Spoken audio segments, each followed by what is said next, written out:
नमस्कार, बहुत स्वागत है आपका स्पीड न्यूज में। मैं हूं आपके साथ अमनदीप। आइए आपको खबरें दिखाएंगे फटाफट अंदाज में। ब्रिटेन के पूर्व प्रधानमंत्री बोरिस जॉनसन ने शुक्रवार को अचानक अपनी सांसदी से इस्तीफा दे दिया। उन पर कोरोना के दौरान प्रधानमंत्री रहते हुए ब्रिटेन के पीएम ऑफिस से पार्टी करने के आरोप लगे थे। मामले की जांच के लिए ब्रिटेन के हाउस ऑफ कॉमन्स ने एक कमेटी बनाई थी।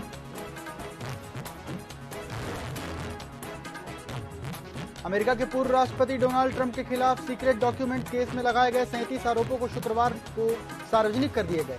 इनमें से 31 चार्ज राष्ट्रीय सुरक्षा से जुड़े दस्तावेजों को जानबूझकर अपने पास रखने के हैं। इसके अलावा उन पर झूठे बयान देने, डॉक्यूमेंट्स होने की बात छिपाने, न्याय में बाधा डालने जैसे आरोप लगाए गए। प्रधानमंत्री नरेंद्र मोदी की अमेरिकी यात्रा से पहले दो देशों के बीच शीर्ष अधिकारियों के एक कवायद से जुटे हैं, जिन पर 13 महीनों से पर्दा है।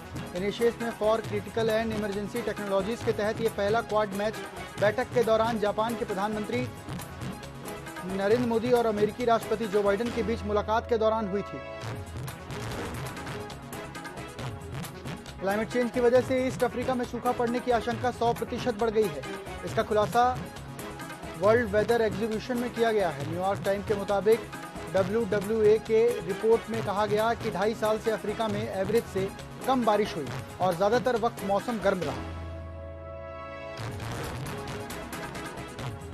आर्थिक तंगी और सार्वजनिक उठापटक से जूझ रहे पाकिस्तान में शुक्रवार को शहबाज सरकार ने $50.45 बिलियन का बजट पेश किया।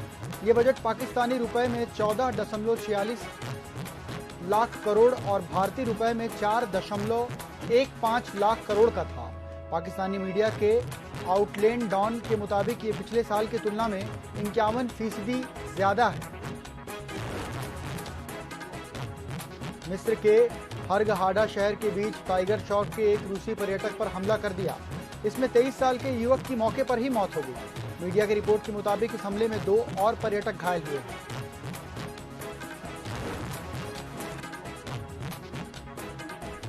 प्रधानमंत्री नरेंद्र मोदी की डिग्री के मामले में अरविंद केजरीवाल गुजरात हाईकोर्ट पहुंचे हैं। उन्होंने हाईकोर्ट से अपने 31 मार्च के फैसले की समीक्षा करने की मांग की है। इस फैसले में गुजरात हाईकोर्ट ने प्रधानमंत्री मोदी की डिग्री से जुड़ी डिटेल्स के चीफ इंफॉर्मेशन कमिश्नर के आदेश को रद्द कर दिया था। असम के मुख्यमंत्री हेमंत बिस्वा शर्मा शनिवार को मणिपुर पहुंचे। वे राज्य के सीएम एन बीरेन सिंह से मिले। इस दौरान दोनों राज्यों के मुख्यमंत्रियों के बीच मणिपुर में जारी हिंसा पर भी चर्चा हुई। महाराष्ट्र की कल्याण लोकसभा सीट को लेकर भाजपा और शिवसेना के कुछ नेताओं के बीच अनबन की खबरें सामने आ रही हैं। स्थानीय भाजपा नेताओं ने 8 जून को आगामी लोकसभा चुनाव में एकनाथ शिंदे की शिवसेना को समर्थन नहीं देने का प्रस्ताव पारित किया। राष्ट्रवादी कांग्रेस पार्टी के चीफ शरद पवार शिवसेना सांसद संजय राउत और उनके भाई सुनील राउत को शुक्रवार को जान से मारने की धमकी मिली। पवार को धमकी देने वाले मामले में मुंबई पुलिस ने 2 आरोपियों को हिरासत में लिया है। संजय राउत ने कहा कि पुलिस ने इस मामले में कुछ और लोगों को पकड़ा है। वे सभी भाजपा से जुड़े हुए हैं। कर्नाटक में स्कूलों के सिलेबस से राष्ट्रीय स्वयंसेवक संघ के संस्थापक डॉक्टर केशव राम बल्लीराम हेडगेवार से जुड़े चैप्टर जल्द ही हटाए जाएंगे। राज्य की कांग्रेस सरकार ने इसकी प्रक्रिया भी शुरू कर दी है। स्वास्थ्य मंत्री दिनेश राव कुंडू ने कहा कि सिलेबस के अलावा आरएसएस और भाजपा से जुड़े संगठनों को दिए गए जमीनों को भी हम जांच करवाएंगे। मणिपुर में कुर्की और मैतेई समुदाय के बीच 3 मई से चली आ रही हिंसा थमने का नाम नहीं ले रही। शुक्रवार को राजधानी इम्फाल से लगे कुकी वोहन फोकेन गांव में अलग अलग वारदात में 3 लोगों की मौत हो गई। सीबीआई ने मणिपुर हिंसा के संबंध में 6 केस दर्ज किए हैं। भोपाल में बीना ब्लॉक और नगर कांग्रेस कमेटी के आदिवासी स्वतंत्रता सेनानी और मुंडा जनजाति के लोक नायक भगवान बिरसा मुंडा की पुण्यतिथि ग्राम देहरी में आदिवासी समाज के द्वारा मनाई गई।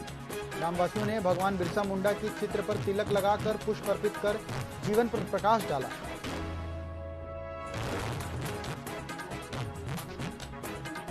मध्य प्रदेश के खंडवा जिले के हरसूद पहुंचे पीसीसी चीफ और पूर्व मुख्यमंत्री कमलनाथ ने सीएम शिवराज पर जमकर निशाना साधा। उन्होंने कहा कि एमपी लूट और अवैध उत्खनन का प्रदेश बनते जा रहा है, अपराध में नंबर 1 बन गया है। यही हालत इन्होंने मध्य प्रदेश की कर दी है। शिवराज सिंह झूठ की मशीन डबल स्पीड से चल रही है।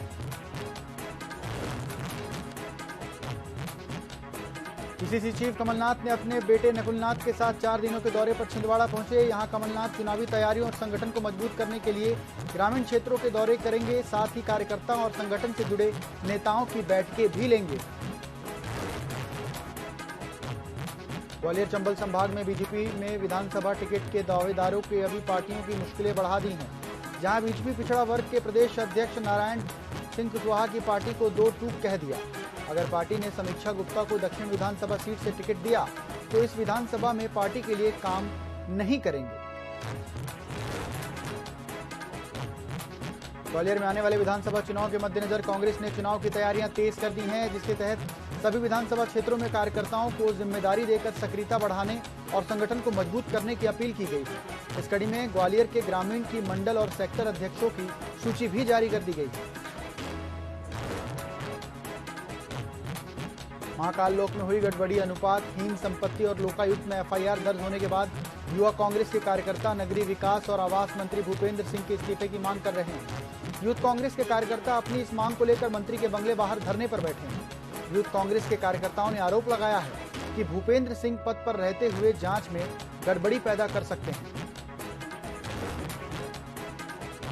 मध्य प्रदेश में एक तरफ जहां सीएम शिवराज डायल 100 को जनता की सुरक्षा मुहैया कराने की दृष्टि से शुरू किया, तो वहीं डायल 100 के पुलिसकर्मी सीएम शिवराज की मंशा को पतीला लगा रहे हैं। हम बात कर रहे हैं राजधानी भोपाल की, जहां डायल 100 का एक पुलिसकर्मी लोडिंग वाहन के चालक से अवैध रूप से वसूली कर रहा था, जिसका वीडियो सोशल मीडिया पर तेजी से वायरल हो रहा है। भिंड एसपी ने चोरी हुई बाइक को लेकर प्रेस वार्ता की, जिसमें उन्होंने बताया कि गोरमी थाना पुलिस को मुखबिर से सूचना मिली, जिस पर कार्रवाई करते हुए आरोपी को हिरासत में लेकर उसके पास से 19 बाइकें बरामद की गई।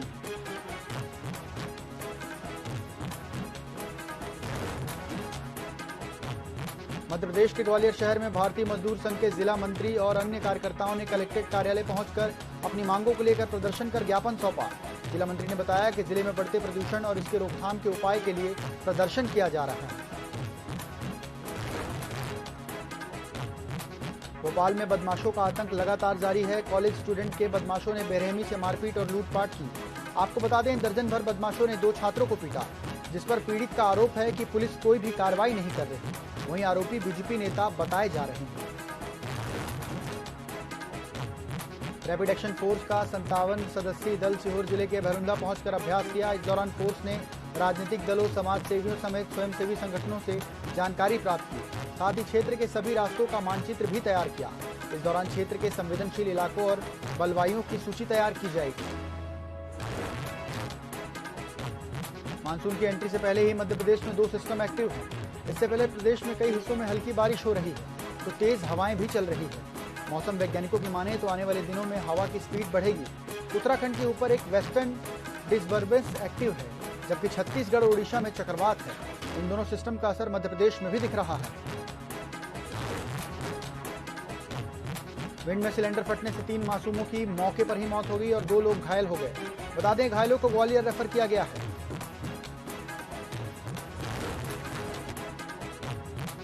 मध्य प्रदेश में पकड़े गए संदिग्ध आतंकी एचयूटी मामले में बड़ा अपडेट सामने आया है। एनआईए की पूछताछ में संदिग्ध आतंकियों ने कई राज उगले हैं। मिली जानकारी के मुताबिक संदिग्ध आतंकी प्रदेश में हथियार, गोला बारूद का बड़ा स्टॉक जमा करने के फिराक में थे। मुख्यमंत्री भूपेश बघेल शुक्रवार को कवर्धा प्रवास पर रहे। इस दौरान कवर्धा जिले को 1 अरब 40 लाख रुपए के विकास कार्यों की सौगात दी। दोपहर मुख्यमंत्री भूपेश बघेल का हेलीकॉप्टर कवर्धा पहुंचा, जहां कार्यकर्ताओं ने धूमधाम से मुख्यमंत्री का स्वागत किया। शुक्रवार को दिल्ली राजहरा के फुटबॉल ग्राउंड में अखिल भारतीय हलबा आदिवासी समाज का 83वां स्थापना दिवस और प्रतिभा सम्मान समारोह आयोजन किया गया, जिसमें मुख्य अतिथि के रूप में मुख्यमंत्री भूपेश बघेल शामिल हुए। उन्होंने सर्वप्रथम हलबा समाज की आराध्य देवी माता दंतेश्वरी, छत्तीसगढ़ महतारी, शहीद बिरसा मुंडा और गैंद सिंह के तैलचित्र पर माल्यार्पण कर कार्यक्रम की शुरुआत की। फिलहाल वक्त है एक छोटे से ब्रेक का, जल्द वापस लौटते हैं।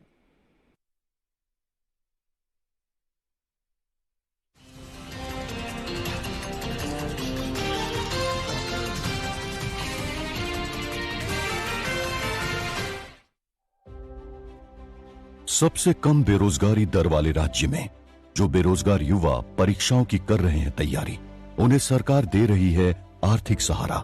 ये सहारा उनके सपनों को पंख देगा, युवाओं की उम्मीदों को पूरा करेगा। इससे बेहतर और सुनहरे भविष्य के लिए पहली सीढ़ी चढ़ने का कठिन रास्ता होगा सुगम। बेहतर कल के लिए संघर्ष के रास्ते में सरकार ने थामे रखा है युवाओं का हाथ। बेरोजगारी भत्ता योजना, छत्तीसगढ़ सरकार की ऐसी योजना जिसने शिक्षित बेरोजगारों को आर्थिक सहायता देकर उनके संघर्ष की राह को आसान बनाया है।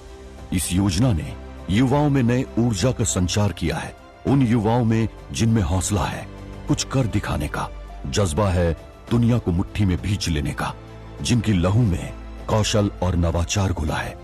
शिक्षित बेरोजगारों को बेरोजगारी भत्ता प्रदान करने की घोषणा करता हूं।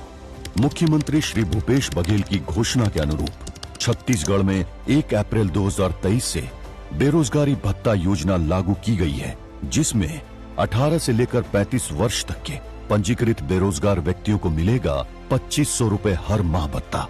और आज मुख्यमंत्री श्री भूपेश बघेल देने जा रहे हैं इस योजना के लाभार्थियों को प्रथम माह की राशि। इस योजना के तहत राज्य के 33 जिलों के 66,265 पात्र बेरोजगारों को 2500 रुपए प्रति लाभार्थी की दर से 16,65,62,500 रुपए की राशि माननीय मुख्यमंत्री जी के कर कमलों से हस्तांतरित की जा रही है। किसी भी स्कॉलर्स को अगर पढ़ना हो आगे तो वो एक मंथली फीस की तरह उनको काम आता है। ये सरकार की अच्छी पहल है, इसका अच्छा फायदा उठाना चाहिए युवाओं को। बहुत ही सराहनीय पहल है, इसके लिए छत्तीसगढ़ शासन का मैं आभार व्यक्त करता हूँ। संघर्ष से शिखर तक हर कदम बार बार साथ खड़ी है युवाओं की छत्तीसगढ़ सरकार।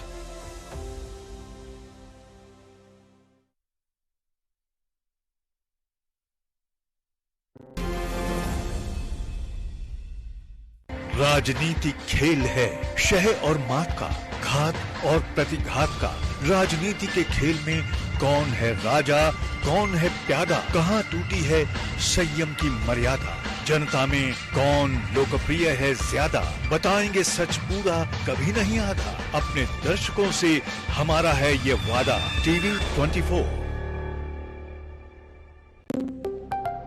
शिक्षा और युवा हितैषी छत्तीसगढ़ सरकार। छत्तीसगढ़ वर्तमान के साथ उज्जवल भविष्य को तैयार। अंग्रेजी में शिक्षा, कौशल विकास में रोजगार। छत्तीसगढ़ में बेरोजगारी है सबसे कम। छत्तीसगढ़ 0.1% बेरोजगारी दर के साथ लगातार देश का न्यूनतम बेरोजगारी दर वाला राज्य बना हुआ है। इस उपलब्धि के पीछे मुख्यमंत्री भूपेश बघेल के नेतृत्व में रोजगार के नए अवसरों के सृजन के लिए बनाई गई योजनाएं और नीतियां हैं। 13,000 से ज्यादा राजीव गांधी मितान क्लब के जरिए लाखों युवा सामाजिक और रचनात्मक गतिविधियों से जुड़े। मुख्यमंत्री कौशल विकास योजना से करीब 47,000 युवाओं को प्रशिक्षण। लाइवलीहुड कॉलेज में 11,500 लोगों को प्रशिक्षण और 7,000 से ज्यादा लोगों को मिला रोजगार। रोजगार मिशन के तहत 15 लाख रोजगार सृजन का लक्ष्य।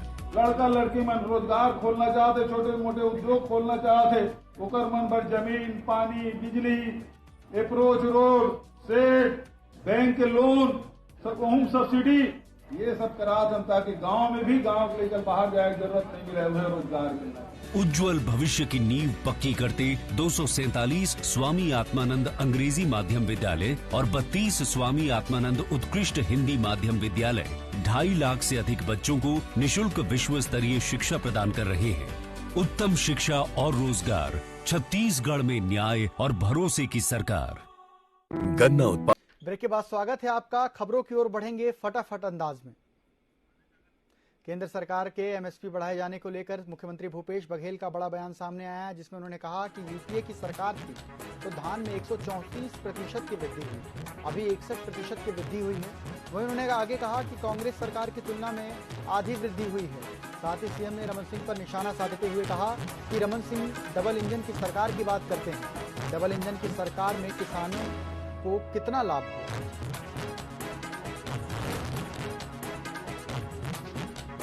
पूर्व मुख्यमंत्री डॉक्टर रमन सिंह के विकास वाले बयान पर सीएम भूपेश बघेल का पलटवार सामने आया है। उन्होंने पूर्व सीएम रमन सिंह से कहा कि बस्तर, सरगुजा या अपने क्षेत्र में चले जाएं, देखें क्या काम हुआ है, उनके क्षेत्र में कितनी राशि, कितनी जमीन दी गई। हाँ, रमन सिंह के समय में उन्हीं के क्षेत्र में सड़क पुलिया टूटते और बनते थे।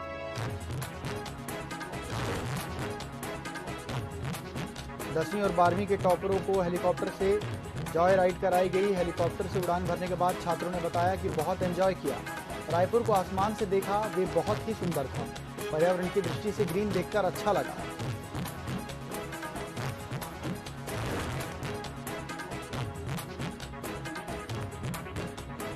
छत्तीसगढ़ पीएससी के कथित घोटाले को लेकर भारतीय जनता युवा मोर्चा एक बार फिर अब बड़ा आंदोलन करने की तैयारी में है। भाजयुमो 19 जून को इस मामले को लेकर मुख्यमंत्री निवास का घेराव करेगी।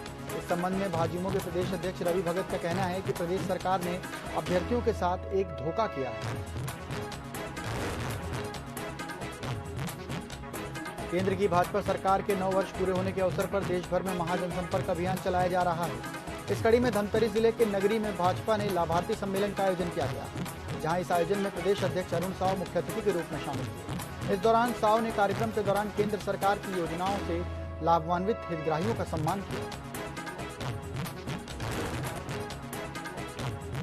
अपनी मांगों के साथ एक बार फिर अनियमित कर्मचारी बड़े प्रदर्शन की तैयारी में हैं। 11 जून को प्रदेश के अनियमित कर्मचारी बड़ी संख्या में छत्तीसगढ़ अनियमित कर्मचारी मोर्चा के बैनर तले लामबंद होंगे और प्रदेश सरकार से एक बार फिर नियमितीकरण की मांग दोहराते हुए नजर आएंगे।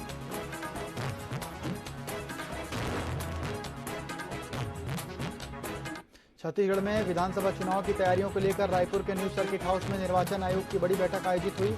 2 दिनों तक चली इस बैठक में प्रदेश के सभी 33 जिलों के कलेक्टर और एसपी शामिल हुए। निर्वाचन आयोग से मिली जानकारी के मुताबिक हर जिले के एसपी और कलेक्टर ने अपने जिले में चुनावी तैयारियों का प्रेजेंटेशन मीटिंग में दिया। जांजगीर में जल जीवन मिशन का जरिया बनाने वाले अधिकारियों के खिलाफ नागरिक मंच ने अनोखा प्रदर्शन करते हुए सुलभ शौचालय के सामने 13वीं कार्यक्रम आयोजित कर विरोध प्रदर्शन किया। नागरिक मंच लंबे समय से जल जीवन मिशन अंतर्गत जांजगीर चांपा जिले में हो रही गड़बड़ियों को उजागर कर रही है। इस विषय पर कार्रवाई के अभाव में जिम्मेदार अधिकारियों की 13वीं कर विरोध व्यक्त किया गया। गरियाबंद के उदंती अभ्यारण्य में प्रशासन को एक बार फिर बड़ी सफलता हाथ मिली। सीआरपीएफ की टीम ने अभ्यारण्य क्षेत्र में लगे उड़ीसा का कारका पानी पाट दहरा और सूनाबेड़ा इलाके में छापामार कार्रवाई की गई, जहां 3 आरोपियों के घर से तेंदुए के खाल, जिंदा जंगली सुअर, हिरण का सींग समेत कई सामान बरामद किए गए।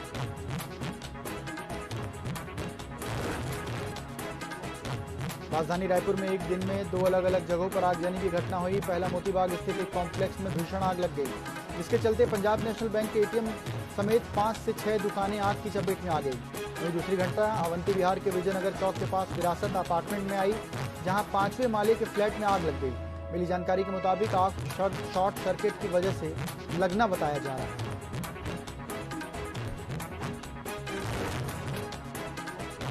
बिलासपुर में मालगाड़ी के डिरेल होने की खबर सामने आई, जिसमें मालगाड़ी के एक वैगन पटरी से नीचे उतर गई। मिली जानकारी के मुताबिक ये हादसा हावड़ा एंड हुआ। हादसे के कारण डाउन लाइन बाधित हो गई। वहीं घटना की सूचना पर रेलवे अधिकारियों की टीम मौके पर पहुंची और सुधार काम तेज किया गया।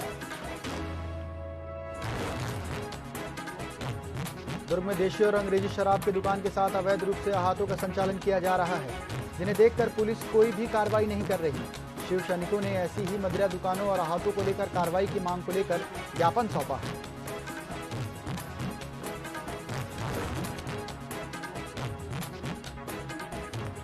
बिलासपुर में आज सहारा इंडिया प्रमुख सुब्रत राय के जन्मदिन पर सहारा कल्याण संघ काला दिवस मनाएगा, जिसमें सहारा पीड़ित जमाकर्ता कार्यकर्ता शामिल होंगे। वहीं आपको बता दें, जमाकर्ता को 3 वर्षों से ब्याज की राशि नहीं मिली है।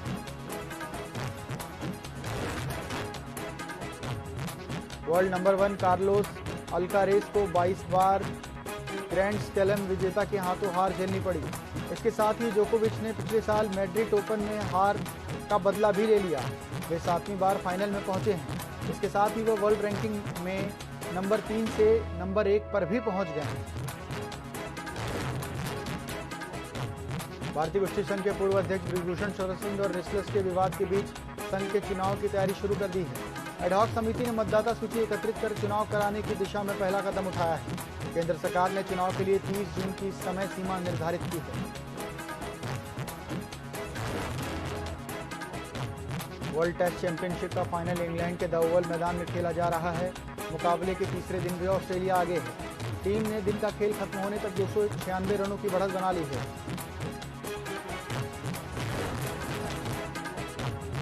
टोक्यो ओलंपिक के गोल्ड मेडल विजेता नीरज चोपड़ा ने पाव नुर्मी खेलों में अपना नाम वापस ले लिया है। ये प्रतियोगिता 13 जून को फिनलैंड के तुर्कू में आयोजित होनी है। हालांकि नाम वापस लेने के संबंध में कोई भी आधिकारिक रिपोर्ट नहीं आई।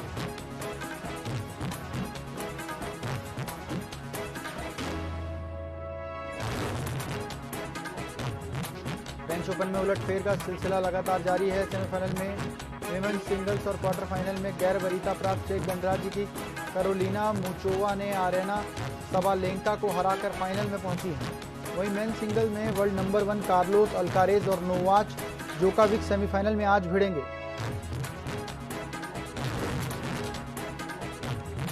मारुति सुजुकी ने भारत में अपनी हेडवेक car Alto K10 based commercial vehicle Tour A1 launch कर दी। कंपनी ने नई ऑल्टो H1 की शुरुआती कीमत 4,80,000 रुपए रखी है।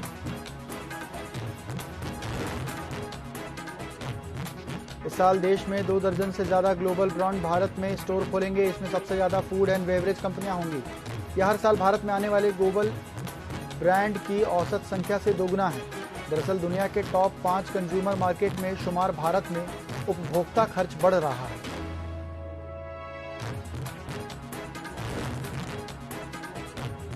OTT platform Disney plus Hotstar ने 9 जून को अनाउंसमेंट किया है कि यूजर्स ऐप पर एशिया कप 2023 और ICC men's cricket one day world cup 2023 के सभी मैच फ्री देख सकेंगे।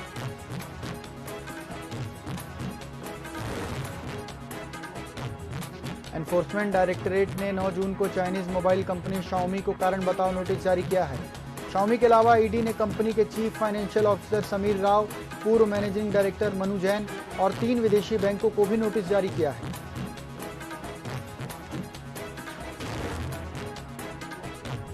हरियाणा के गुरुग्राम से इन्फोर्समेंट डिपार्टमेंट ईडी ने शुक्रवार को M3M में प्रमोटर के रूप में बंसल को गिरफ्तार कर लिया। उन पर निवेशकों और फ्लैट खरीदारों से धोखाधड़ी और मनी लॉन्ड्रिंग के गंभीर आरोप लगे हैं। गिरफ्तारी के बाद ईडी रूप कुमार बंसल को अपने साथ पंचकुला ले गई। 10 जून को भी पेट्रोल डीजल की कीमतों में कोई बदलाव नहीं हुआ। फिलहाल दिल्ली में पेट्रोल 96.72 रुपए लीटर है, तो डीजल 89.62 रुपए लीटर के हिसाब से बिक रहा है। वहीं मुंबई में भी पेट्रोल की कीमतों में सामान्य असर देखने को मिला।